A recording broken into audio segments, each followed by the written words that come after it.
do I even begin with my history with the Sonic movie up until now? First of all, I'd like to make a slight confession here.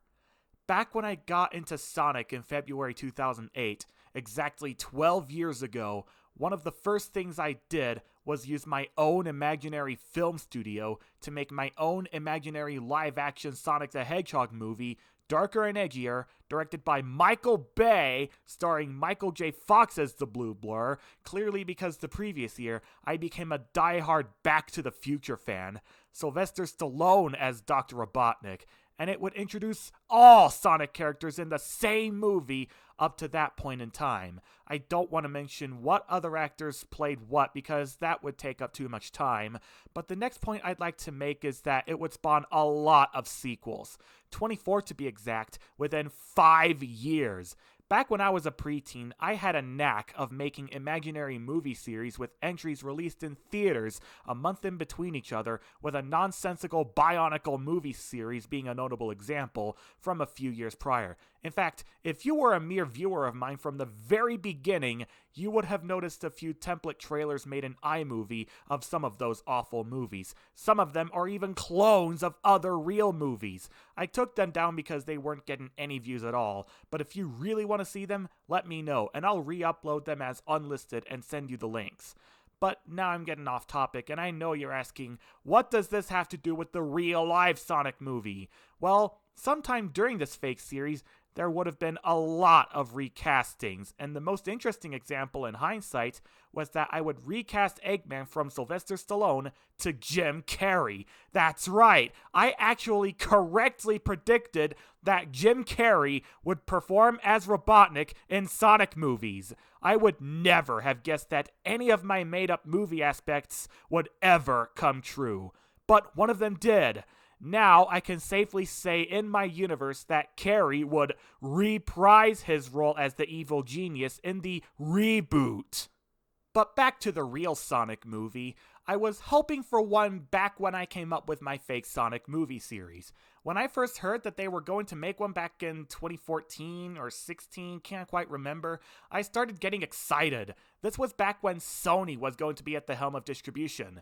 But then the Emoji Movie started existing. If you saw my Emoji Movie rant video back when it was up for only a few hours, you would have known how I felt, but the fact that this movie's idea existed made me very angry, and wanting of Sony in general to die. I almost never wanted to see the Sonic movie ever, only because Sony was going to be distributing it. But then the next year, a friend of mine in the Alvin and the Chipmunks fandom, I will mention him a few times because he helped me a few times throughout this history, told me about the change of distributors to Paramount. I was immensely shocked, and even glad that Sony wasn't doing it anymore, at least initially, until I received my change of heart about opinions at the end of this past decade. But then he said that he's worried that Paramount would ruin the franchise the same way they ruined Transformers and Teenage Mutant Ninja Turtles. But then I realized and told him that they were ruined partly because Michael Bay was involved. Oh wow, and I earlier said that Michael Bay directed my imaginary Sonic movie. Later that December, the first teaser poster of the Sonic movie came out featuring his silhouette, and I didn't find it to be right at all. I said that if his design would really be that atrocious, I would never see the movie. I only told that to the few of my friends that I had to reply to, but it didn't infect my public audience until later that March, when his official design made it onto other promotional material. At that point, I only threatened you guys that I would stop being a Sonic fan entirely. And then the trailer came out.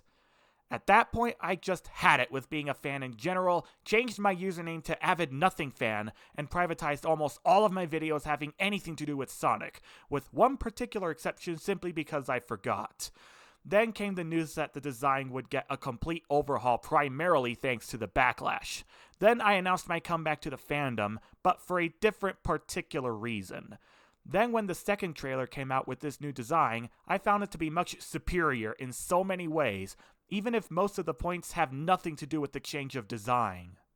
Being a Sonic fan myself, it would come as no surprise to me that I would be required to see this movie in the theater, but under one huge condition. less than a week before premiere, I would be leaving the internet entirely to keep myself away from not only spoilers, but any and all negative reviews and ratings.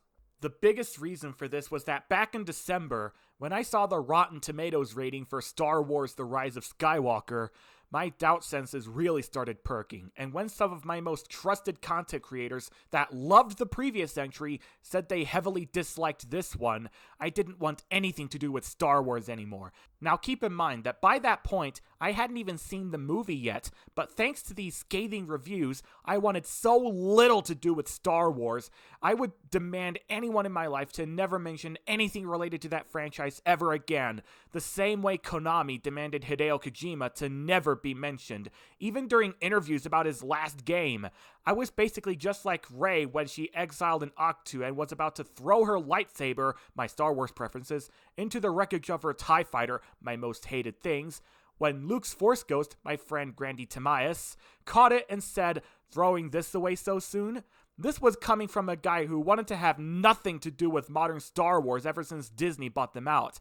And all I have to say is that if it weren't for my mom saying that those negative interpretations were so stupid, and especially this line of tweets from CinemaWins, I would have locked down my decision to never see this movie.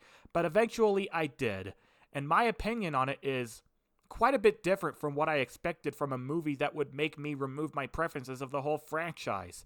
And by that I mean a lot different. This is the biggest reason why I'm leaving the internet until I see the Sonic movie and give you my thoughts on the whole thing. Because I don't want the same thing to happen to my preferences towards the Sonic movie and the Sonic franchise ever again. So I will look at any other opinion on this movie only after I upload this video. I am absolutely prepared to be the only person to ever like this movie and be showered with justified death threats from the whole world, even other Sonic fans who unanimously dislike it with a passion. Or maybe it could be one of the few movies that I dislike simply because it's boring and I'm too much of a dumbass to get it. With Sonic's speed and therefore fast pace though, I highly doubt it. Either way, cheer me up if I like this movie or not, because my entire fan status is on the line with this one. Wish me luck. Okay. So after seeing the Sonic movie, I finally realized how things that may seem bad at first glance can be reinterpreted as things that are good for the plot if you look at it in a different context. And I'm talking about any movie, not just this one. Right when I first saw parts of it, I didn't have any strong feelings towards the whole thing at all, even though it was more towards the negative side than the positive. But then as I thought more about it, as the movie was still playing, even still during the first half, I finally realized that context matters when judging a movie for what it is. It's an origin story, what do you expect? But there are still parts of it I really didn't like. That doesn't mean it still doesn't have its moments, some of which are in the spoilers section.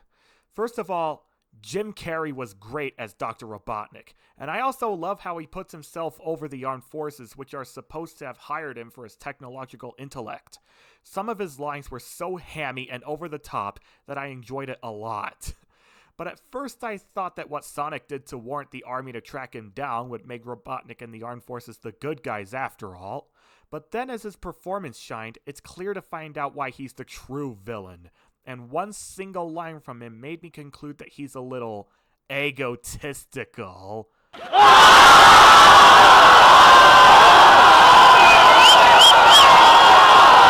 I would have said that this movie was just okay, I guess.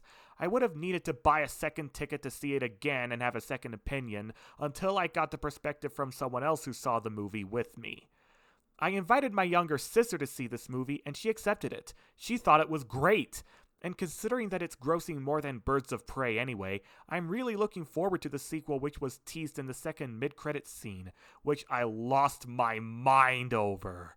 Well, there's not a lot left for me to say about this movie without going into spoilers, so here we go. I really didn't like the pre-title sequence at all. The first thing they did was show Sonic already in battle with Robotnik with a freeze frame and his narration before going back to his younger self. Other than Ratatouille, was there literally any movie that did it well? Besides, I also found it to be completely unnecessary. And if that's not bad enough, I didn't like that baby Sonic's guardian was an owl. Like, what sense does that make? Why, of all animals, would they have to make her an owl? And by the end of this sequence, we established that Sonic's speed is a power that could be stolen, which at first I thought was as stupid as the premise of the new Power Rangers movie about the Zeo crystals powering all life on Earth. But then something else happened that changed my mind about this whole thing, and I'll get to that in the positive section. Rings as an interdimensional transportation device? I thought rings in this franchise already meant enough, so we shouldn't overcomplicate things by simpling them down in this movie as something we haven't seen them as before. But then as I thought more about it, other than Sonic X and maybe other Sonic TV shows in the 90s, I haven't seen them though, having the rings give Sonic enough power to take down the bad guys, what practical purpose did the rings ever serve in non-games media? At first, I didn't like how depressed Sonic felt about being alone for the past 10 years of his life, but then I thought about the context of this being an origin story and everything changed. That was the point that gave me my change of heart about interpretations and context. I know Sonic is a hedgehog and all, but the first time we see him curl up into a ball here is when he was trying to blend in along with the other balls in Tom's attic, while Robotnik's drones were searching for him. If this was the primary motivation to have him give himself one of his signature moves, then that is just uncalled for. Another thing I didn't care for was Sonic having lightning powers. I never thought that was necessary at all. Like, is lightning supposed to symbolize how fast it really is? He never had lightning powers in the game, so why put him here? Oh, and one more thing before we get to the positives. They kept the meow in. That doesn't mean it doesn't have its moments, though.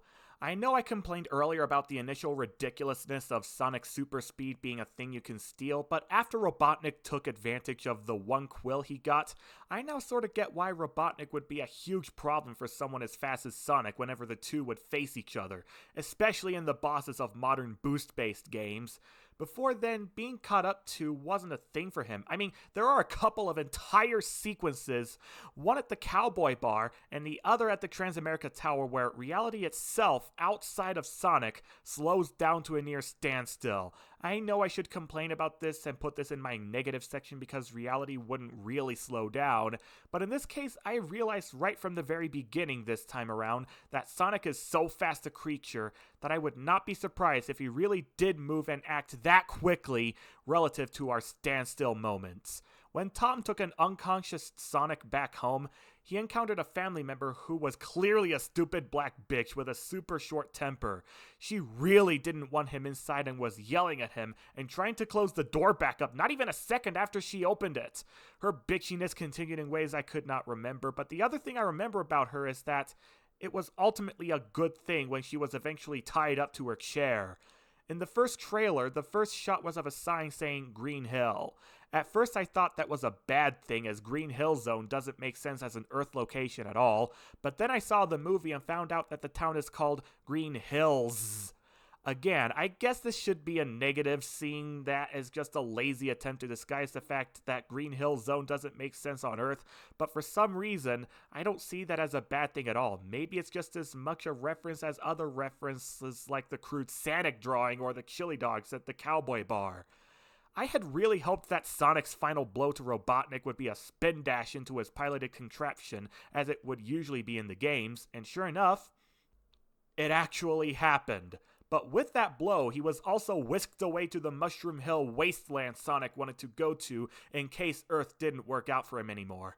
There, in the first mid-credits scene, we see him begrudgingly adjusting to life by growing out his mustache even further and completely shaving his head, making him look more like what he looked like in the games, as well as talking to a rock as if it's Wilson from Castaway. The second mid-credits scene really has me excited for the sequel, though. Another transportational ring opens up, and out comes Tails! Now, I knew that it might have been a thing for him to show up at the very end, but what really blew my mind was how much effort they put into his scene. He was fully modeled, textured, detailed, with the same style as Sonic's design. He was even fully voice acted as well. They also gave him a radar to indicate his genius intellect, and he even left the scene using his tail propellers. The last thing I want to say about the positives is, Maybe all the negatives I complained about earlier are good things. Maybe someone can come in and change my mind about every single negative thing I have ever said in this video. Just like I changed my own mind about why Sonic was so lonely in the first place, making the rest of my complaints completely irrelevant. Just like what would change people's negative minds about Star Wars The Last Jedi. Now, if you'll excuse me, I'm off to subscribe to Cinema Wins.